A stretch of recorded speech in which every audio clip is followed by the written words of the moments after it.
ko ci kàllaama nasaraan ndax bëgg naa ci wax lu weesu réew mi ndax dafa di xew-xewu jamono mu làmb àdduna bi yépp.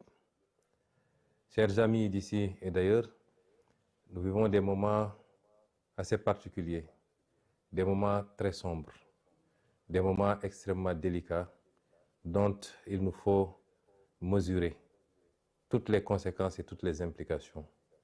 Depuis 2 jours, s'est déclenché au Moyen-Orient une guerre, il faut l'appeler telle qu'elle, déclenchée par les États-Unis d'Amérique et leurs alliés israéliens qui ont choisi de frapper un pays, notamment l'Iran, et qui ont déclenché la riposte de ce pays qui a embrasé toute la région du Golfe. Nous serons très naïfs si nous pensions que ça se limiterait à cela.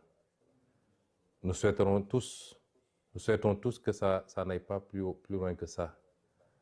Mais nous devons être pessimistes, voir les choses de la manière la plus lucide et la plus réaliste possible.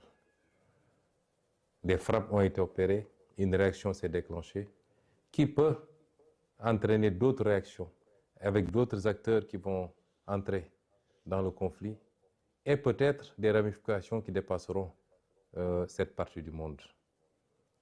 C'est déplorable parce qu'à la base, nous sommes dans une situation, depuis 1 an maintenant, nous sommes dans une situation de remplacement du contrat social mondial par un retour à l'état de nature, de liquidation du droit international, où un pays peut se donner le droit à tout moment de kidnapper des présidents, de s'attaquer à d'autres pays, d'asphyxier des pays pour annoncer en prendre possession pacifiquement plus tard.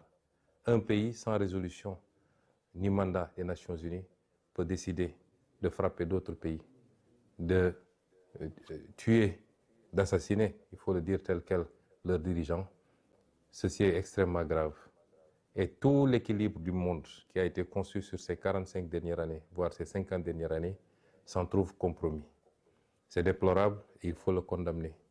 Je me permettrai de présenter toutes nos condoléances à la famille et au peuple des dirigeants qui ont été assassinés, les dirigeants iraniens qui ont été assassinés, et souhaiter que ce conflit trouve une fin rapide pour le bien du monde. Il nous faut mesurer toutes les conséquences de ce conflit qui dépassent le simple aspect militaire.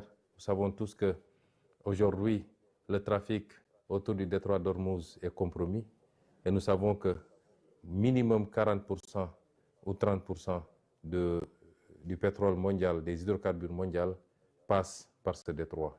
Les impacts sur le plan économique pour tous les pays, dont le Sénégal, dont la consommation en produits pétroliers dépend de ces trafics-là, les conséquences seront très importantes. Les conséquences de manière générale sur l'économie du monde seront très importantes, avec des impacts sur la mobilité des capitaux, sur l'investissement et les répercussions sur tous les autres produits de consommation. Parce que vous savez que tout tourne et tout tourne à partir de ces produits d'hydrocarbures, pratiquement, les industries, l'économie, tout. Et donc, même les produits de consommation courante, notamment les produits alimentaires, les denrées alimentaires, tous les autres produits s'en trouveront impactés. Et tout ça par une décision unilatérale d'un pays tout puissant soit-il, de déclencher une guerre, de frapper d'autres pays, et c'est déplorable. Mais nous devons faire une analyse géopolitique de ces situations. Ce ne sont pas des situations fortuites. Pas plus tard qu'avant-hier à l'Assemblée, je vous ai parlé du piège de Thucydide. Je vous en parle depuis pas mal de temps. Je voudrais que nous soyons tous bien conscients de la situation. Nous savons des puissances émergentes regroupées autour des BRICS, avec la Chine comme un pays moteur, qui aujourd'hui, quoi qu'on dise sur le plan économique, sur le plan technologique, et certainement de plus en plus sur le plan militaire, sont en train non seulement de rattraper tout le retard, mais de prendre le dessus sur le vieux monde occidental, avec en tête de file les États-Unis d'Amérique. Et tout ce que vous voyez, c'est des réactions de ce pôle, et particulièrement des États-Unis, qui a peur ont peur de perdre cette primauté qu'ils ont eue pendant longtemps, cette domination écrasante sur tout le reste du monde. Et si vous voyez bien la carte des interventions, il s'agit de freiner et d'expulser une puissance comme la Chine, de l'Amérique du Sud d'abord, d'où ce qui s'est passé au Venezuela, ce qui se passe actuellement à Cuba, ce qui risque de se passer ailleurs, puisque la Colombie a été menacée également. C'est ce qui se passe actuellement au Moyen-Orient, où il faut couper effectivement toutes les connexions de ces pays avec la Chine, avec la Russie et peut-être avec d'autres pays des BRICS, et leur approvisionnement en produits d'hydrocarbures. C'est l'Europe ne posant pas de problème fondamental, puisque l'Europe est un satellite du moins des États-Unis dans ce bloc occidental. Tout ce qui se passe est une tentative d'isolement d'une puissance montante et de pouvoir après se consacrer particulièrement à cette puissance, soit dans le cadre d'une guerre commerciale, c'est limité à cela.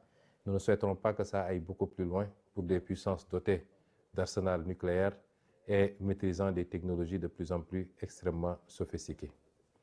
Nous sommes dans ce contexte géopolitique bien particulier. Quid de l'Afrique? Parce qu'on a parlé de l'Europe, on a parlé de l'Amérique, on a parlé de l'Asie.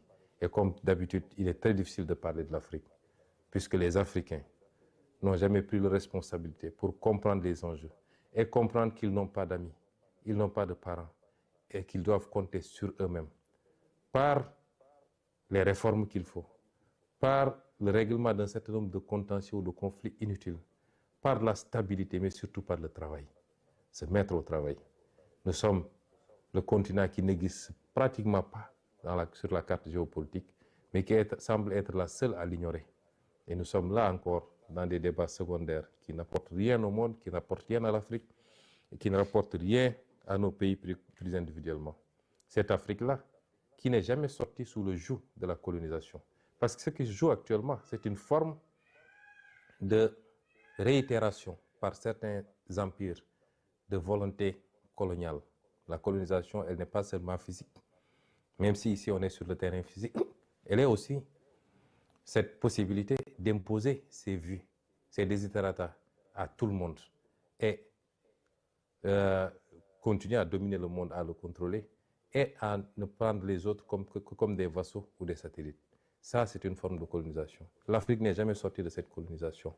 Et je m'en veux pour preuve que ce que les d'aucuns appellent la néocolonisation, par les monnaies coloniales, par le pillage des ressources naturelles, mais également par la dette injuste imposée à l'Afrique, les conditions extrêmement délicates d'accès à ces crédits et tout ce que ça fait porter comme poids à l'Afrique. L'Afrique n'est jamais sortie de cela. Et les vrais combats, ils sont là. Et c'est ça notre combat, nous. Malheureusement, quelquefois,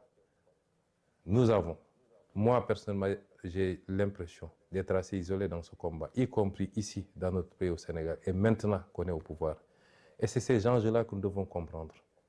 Que je veux que chaque militant et chaque militante comprennent. Que notre combat dépasse les débats futiles et inutiles sur des combines et des